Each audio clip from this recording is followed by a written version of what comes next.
Hello, and welcome to The Listening Room, a spirituality podcast brought to you by SpiritSourceConnect.com. My name is Suzanne Goulet, and in each episode, I'll be speaking to you about new spirituality and how you can use it to improve your daily life.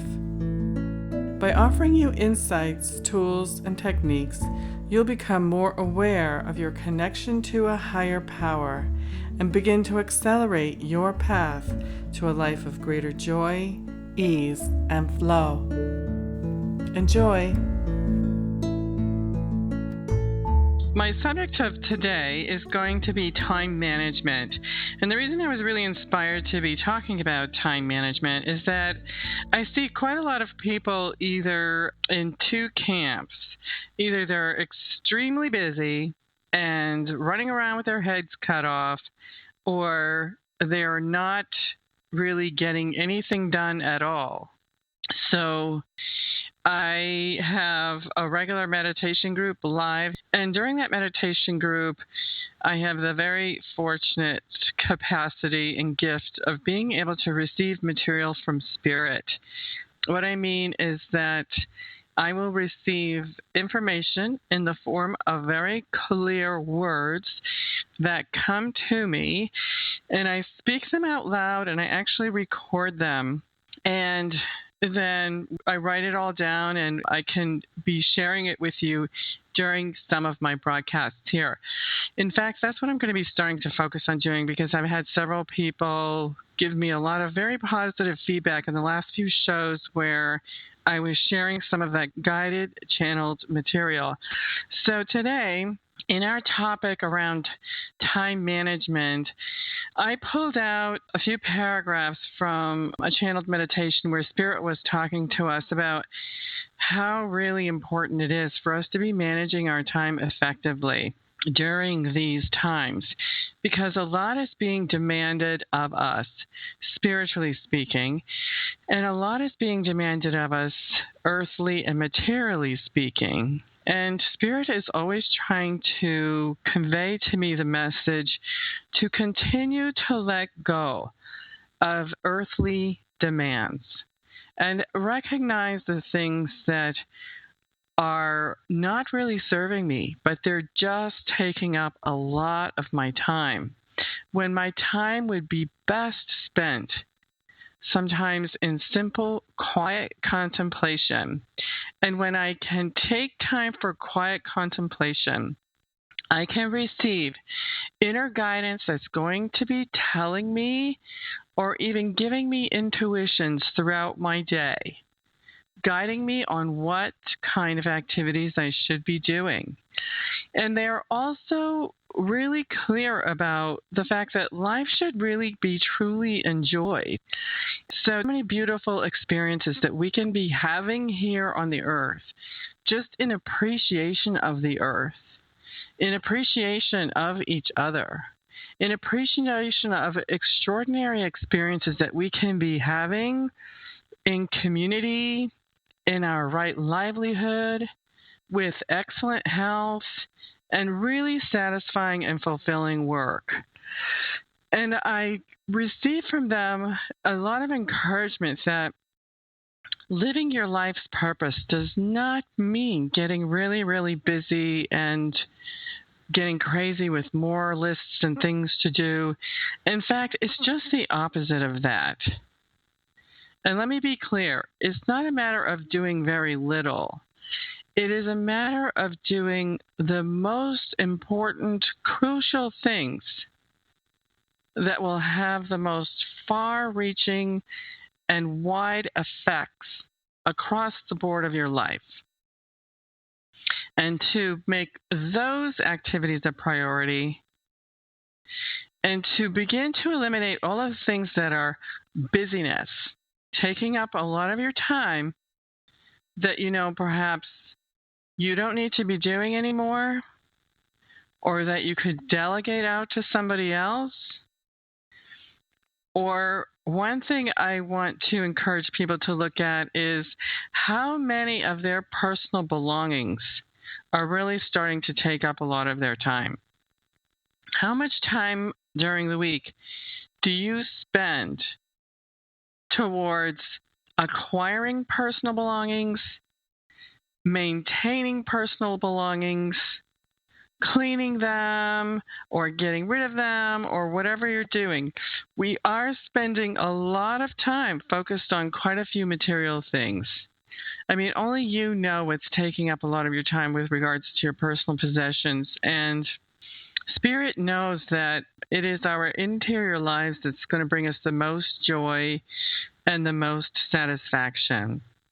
And often we are looking towards the outside of us to receive satisfaction. We're watching TV to receive satisfaction, or we're passing time doing things that we think are being productive but are really not. For instance, a lot of email or internet surfing, endless yard work.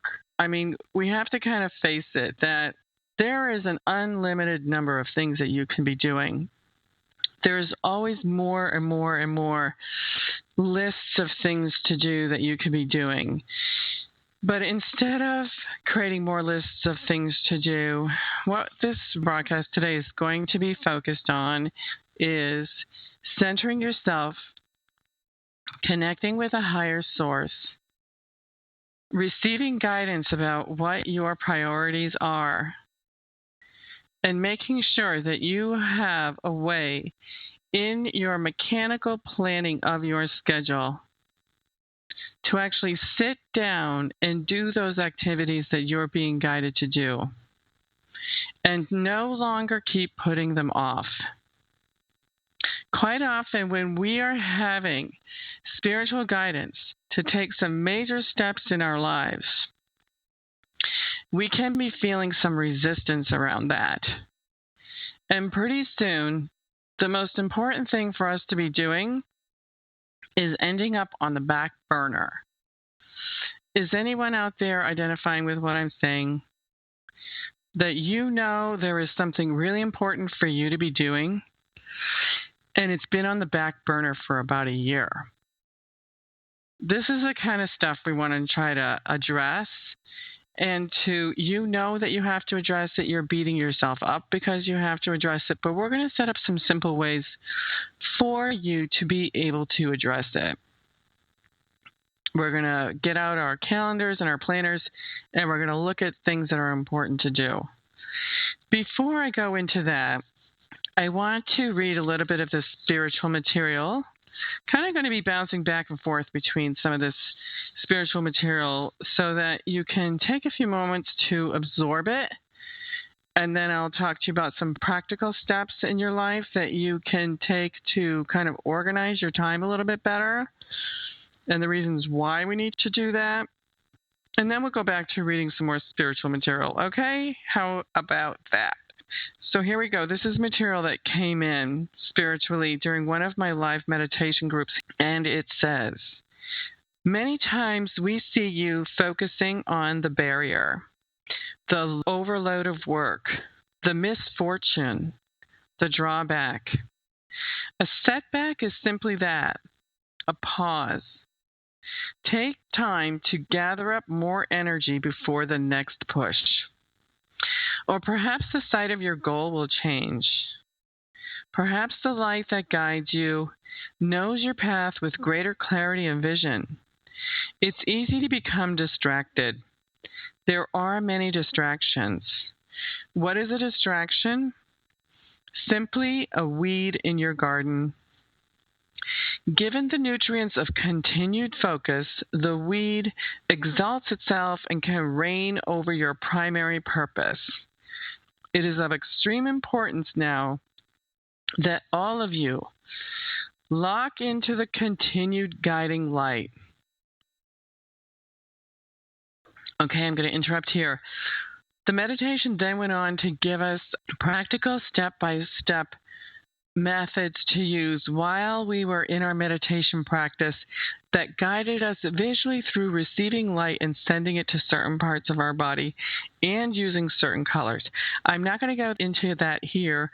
I will, however, make it totally available to you if you send me an email through my website. I will send you this guided meditation for free in its transcript form.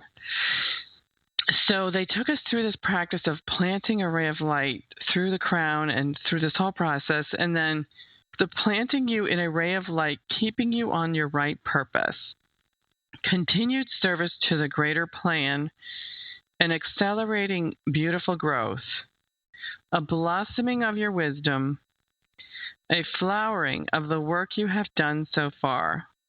It has taken you many, many lifetimes to arrive at this point now. So what Spirit is kind of talking about there is that we have been around for many, many, many lifetimes, and all of us are here now during these special times because before we were born into this world, our souls decided that we wanted to participate in the great transformation of the planet Earth. We volunteered to come down here and participate in this transformation. And we had a specific purpose, sole purpose in our lives that we decided we were going to come down here and fulfill. Now, I am very clear about my life's purpose, and I can look back on all of the journeys that I've been through in my life, all the difficulties, all the most exalted moments, and see that they all have contributed to my life purpose. And I'm quite clear about that. But it's taken me all this time, not to figure out, but to be prepped enough to be here now, to be doing the right thing. I had to go through all different kinds of periods of learning and many varied fields to get to where I am now. And I know that I'm fulfilling my right purpose because I am following my inner guidance on a day-to-day basis. Do I get challenged at times? Absolutely. Because sometimes my inner guidance is telling me to do things that I disagree with. Can you imagine that your inner guidance would be so clear as to give you directives and you're not really sure if that is the right thing for you to do? Now, I know by now that my inner guidance is always the right thing to do. How do I know that? Because I've argued and disagreed for a while and ended up going in the wrong direction and wasting a lot of time. So now I don't waste time anymore. I'm really clear about following that inner guidance. And I have had to learn quite a lot about time management because even though you are primarily a spiritual being, you are here on the planet Earth and you are constrained by time and by space. And time and space need to be managed. You live in a physical space, and you're going to manage that so that your physical body is going to be comfortable. You're going to get enough rest. You're going to eat. You're going to exercise. And then you have your time. And this is what this topic is about, and this is what I think is the most challenging. Living your life purpose will require that you manage your time.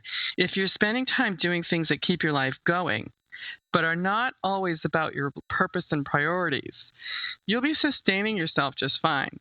But you won't be fulfilling your purpose, and you will be continually feeling a sense of irritation and a sense of frustration with your life. It's no longer possible for any of us to be in the wrong lines of work, living the lives that are not in alignment with who we truly are, and fulfilling our soul's desire for ourselves while we are here during this time on the planet. It's a really special and extraordinary time right now, and if you decided to come down and be here during this time to assist in a transformation, that is what you really want to do. So you're going to feel the highest and the best and the greatest and the happiest when you are fulfilling what you came here to do. And you're going to be very frustrated when you're doing things that are literally wasting your time. So we're going to start sharing with you some simple tools to get started in managing your time so that you can feel at the end of the day that you have done some excellent work, spent excellent time in your relationships, gotten the rest and rejuvenation that you needed, and you'll be all ready for the next day. Now, this brings to mind, for me, the president currently. Now, just think for a minute of all the things on this guy's plate. And, we hear he's up at 5:30 and he works out for an hour, and that's also the time that he spends with Michelle. And then he's also home for dinner at 6 o'clock or whatever time, and he gets to have dinner with his 2 girls and his wife, and sometimes he can help them with homework or put them to bed. And so we know that he's continually looking healthy and strong and passionate. We've seen a lot of passion come out lately. And we also know that there are quite a few very large things on his plate. Now, I can guarantee you that he is not spending a whole lot of time doing emails, washing the car, or footsing around at the clothing store deciding which things to buy. He's not out there running errands. Why? Because his time is too valuable for that. We have the world's economy at stake. We have a lot of people's health care at stake. We have a lot of people's jobs and livelihoods at stake. I mean, not all power is in his hands, because we have the Congress, the Senate and House of Representatives who are making a lot of decisions too. However, what if you started to think about your life and your time as valuable as the President of the United States? I think you will suddenly catch yourself doing things and participating in activities that are not in the highest and best order for you to be doing. So let's talk about you for a minute. Either in one of 2 camps. You're either a really extreme high achiever and accomplishing a lot all day, well, let's say really busy all day, let's say. But are you accomplishing what you want, or are you stuck in a lot of busyness, feeling like you haven't gotten anything done at all? Are you one of those that's totally busy and working 14 hours a day, and then the major things that you need to do are not getting done? They're not getting touched. The big items in your life that really need to happen are kind of the last thing that you will address, and sometimes you won't address them for 6 months to a year. But still, you're beating yourself up because you're working 12 to 14 hours a day. And you're just in your mind saying, enough is enough is enough. And this actually gets very dangerous, and what you can experience burnout. You see, if you're one of these that's kind of a high achiever, and there's another category of people that I'm going to be discussing, and we're not going to, so just hang on if you don't feel like you're a high achiever. If you're a high achiever, you are running around quite often. You're up really early, and you go to bed exhausted at night. And when you go to bed and you hit your pillow, you're thinking about all the things that you still need to do, and you're too wiped out to do them. You have friends or family or spouses that are upset with you because they don't ever get to see you. You also know that your health is suffering because your doctor or your healthcare provider has told you that you need to slow down. If you're male, you're losing your hair or it's turning gray. If you're a woman, you're experiencing weight gain because of the stress you're under. If you're one of these 12 to 14-hour day people, I have news for you. You're not living your life purpose, and you're not accomplishing much. You might be accomplishing one thing, following a pack or a herd mentality, which is to stay busy, and that is an excuse for not living your life's purpose, but simply looking like you are successful.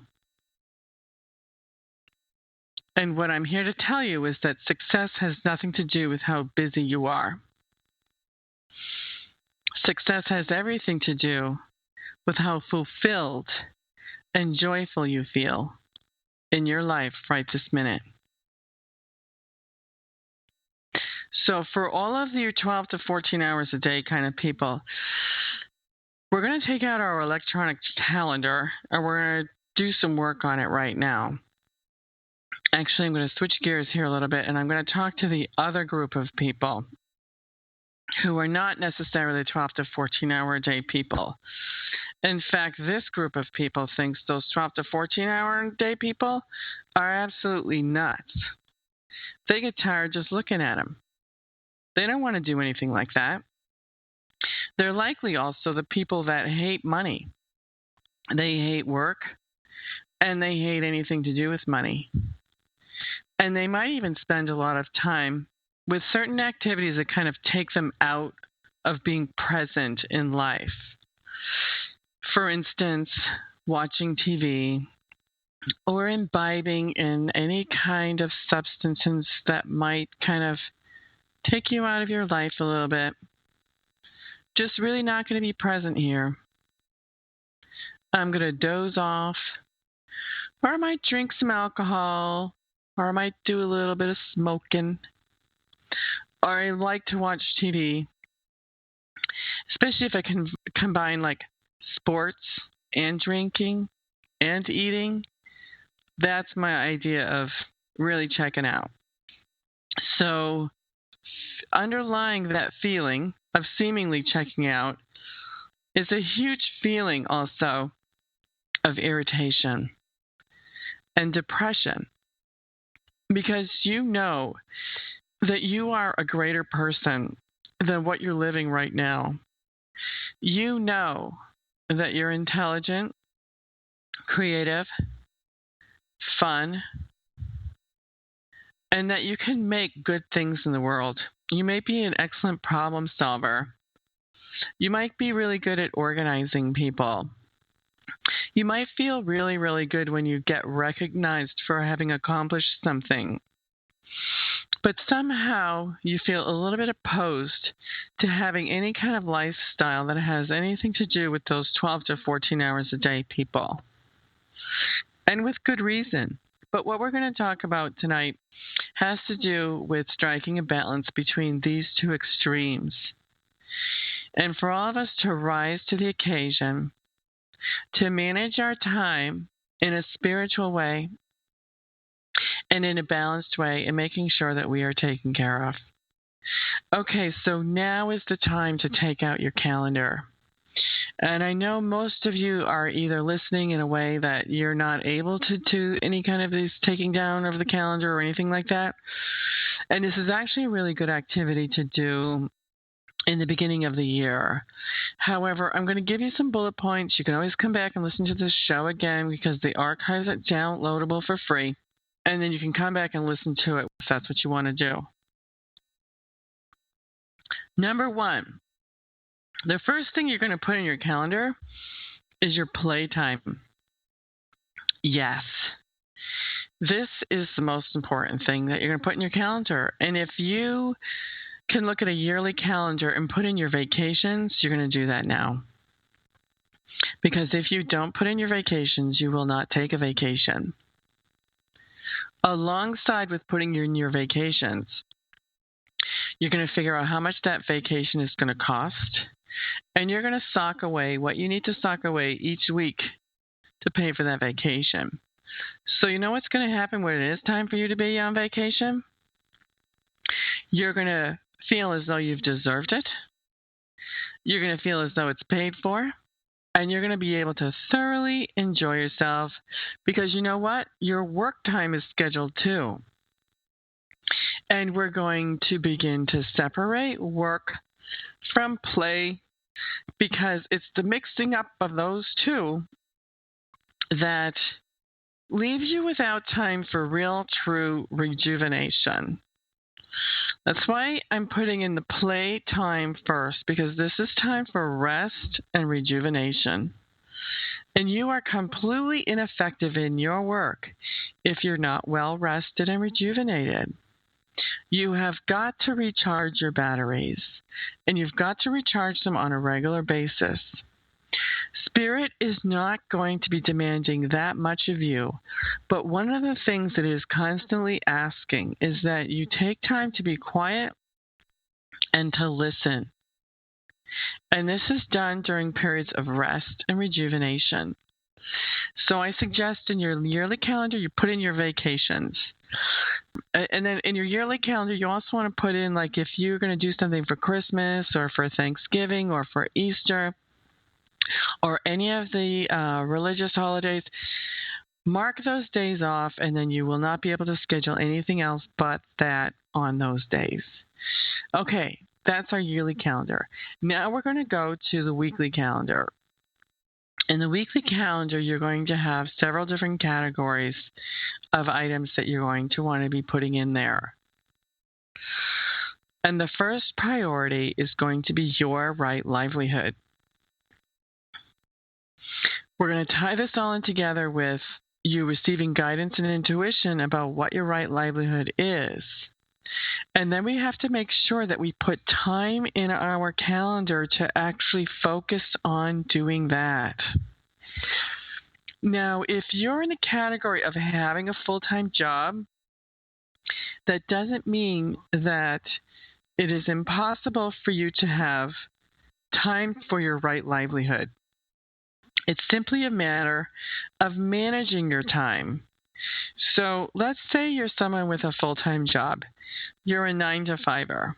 You're then going to have some perhaps family time or some spouse time to spend. Somewhere in there, maybe 2 days a week, 3 days a week, or 4 days a week, or a Saturday, whatever you feel that you can make a commitment to, put that time in there. Just take a swatch of time in your electronic calendar or in your physical paper calendar, and you write down, Tuesdays from 7 to 9, I am going to be working on my life's purpose. Tuesdays and Thursdays. Tuesday, Thursday, and Saturday. And during that 7 to 9 period, or whatever you've decided to schedule, you're going to close the doors, you're going to shut off the phone, shut off the email, ask your family members if you can have this time to yourself to work on this one thing. And that's all you're going to do. And I suggest that you chunk things out in 2-hour time slots. Because actually they've scientifically shown that after 2 hours, our brain wants to change activities.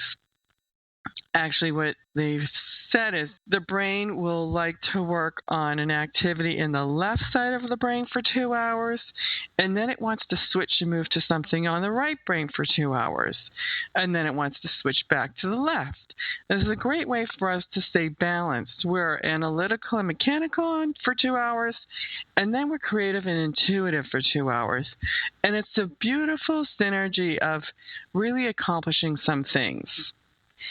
So if you're not a full-timer, you're not a 9-to-5er, and you're self-employed and you kind of have control of your own schedule, I strongly recommend that you put your 2-hour chunks of time for your life purpose in the 9 a.m. to 11 a.m. time frame.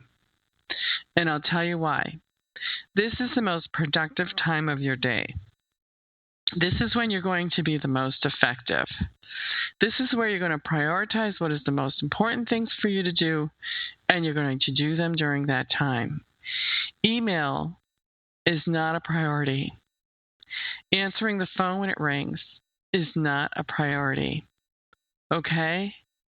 You might have to shut everything off if you've got a paper to write, if you've got a project to design, if you've got a business plan to put together, if you have special clients or contacts that you need to make sure that you contact that day.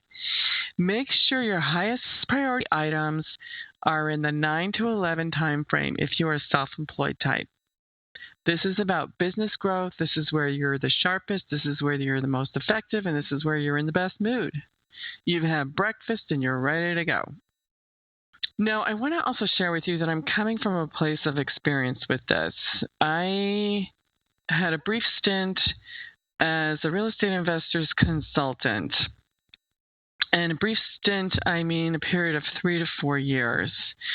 And during that time, I closed about 400 transactions. I did about 150, 140 2 years in a row and some odd in the next 6 months. And I would not have been able to do any of that if I hadn't planned my time effectively. And it was also during that time that I had the most fabulous vacations. And I was also working out every day.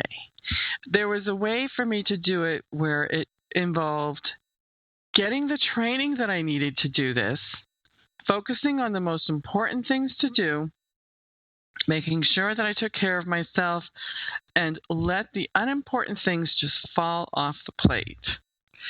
If I had focused on doing all of the unimportant things that were going to be easy to do, if I had focused on only doing those, I would have never gotten anywhere. And that is to the detriment of anyone trying to do something new. You might find yourself first just going around taking care of all the little details. This brings me to the subject of time wasters. Let me tell you what a couple of those are. First, email. Email can actually be a time waster or it can be a time saver. Now, I delegate an hour a day to email, and I unsubscribe from lists when they no longer serve me. Sometimes lists serve me, and I'm learning something new from the list, and when I've learned what I needed to learn, I then eliminate it. It's sometimes a matter of weeks, sometimes it's much longer. But you will know when you're wasting your time because you will have a little voice in your head come up to you and say, what are you supposed to be doing right now? And I guarantee you it's not a whole lot of email. Email is a great way to take care of business or communications that if you had to make a phone call for it, it would take a lot more time. I do not suggest that you use emails for maintaining personal relationships. Although it can be fun on Facebook to be maintaining friendships with people you used to know in high school or grade school or college or whatever, or business associates, when it comes to important relationships, take the habit of stopping the emailing and the texting and pick up the phone. This is a huge difference in understanding what email is for and what the phone is for. Use email for business and phone for pleasure. Better than the phone is face-to-face. It's like few people pick up the phone anymore. Okay, next. Another time waster is, are you again mixing business with pleasure? Sometimes if you need to be in a business meeting with someone or you're doing a face-to-face thing, sometimes you can be mixing up a lot of personal conversations with business conversations.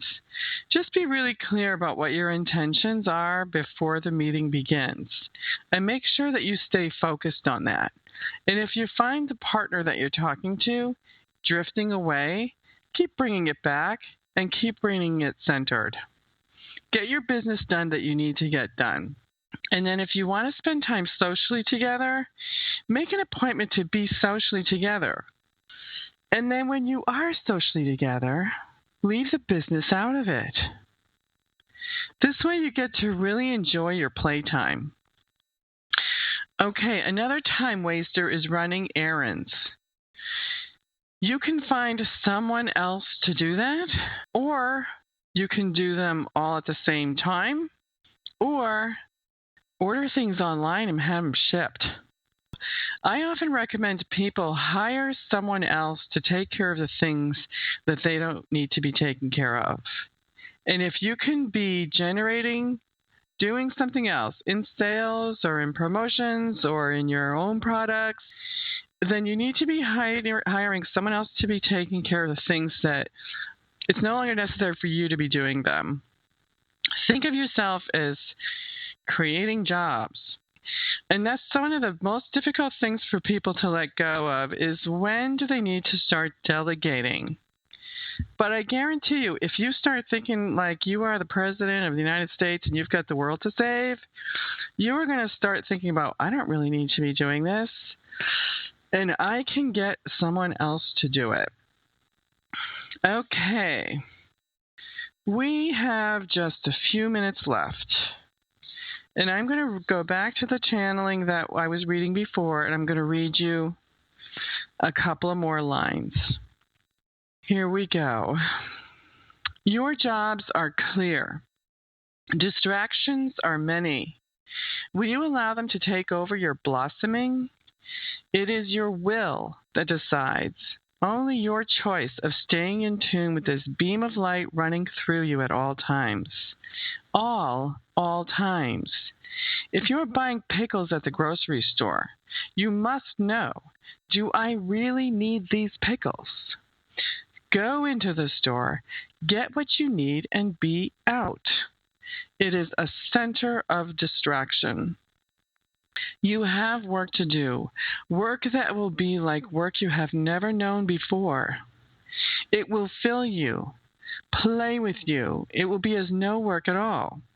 You will walk in the light, carry the light, and simply stay on track. The easiest way is to simply listen. What do I want to do now? And be vehement about the weeds. Why allow your life to be taken over? We desire for you to push forward. We desire for you to be those beams of light in your beautiful communities. We need many, many, many more. We can accelerate the ascension for you, your loved ones, and those around you. Okay, we're going to wrap up the show. I hope you've learned something today. I've totally enjoyed talking to you about this. Feel free to shoot me an email, and I can be available to chat with you about any of the challenges that you might have with managing your time and fulfilling your life's purpose and following your intuition to get you there. My name is Suzanne Goulet. My website is spiritsourceconnect.com. May the winds of heaven be at your back.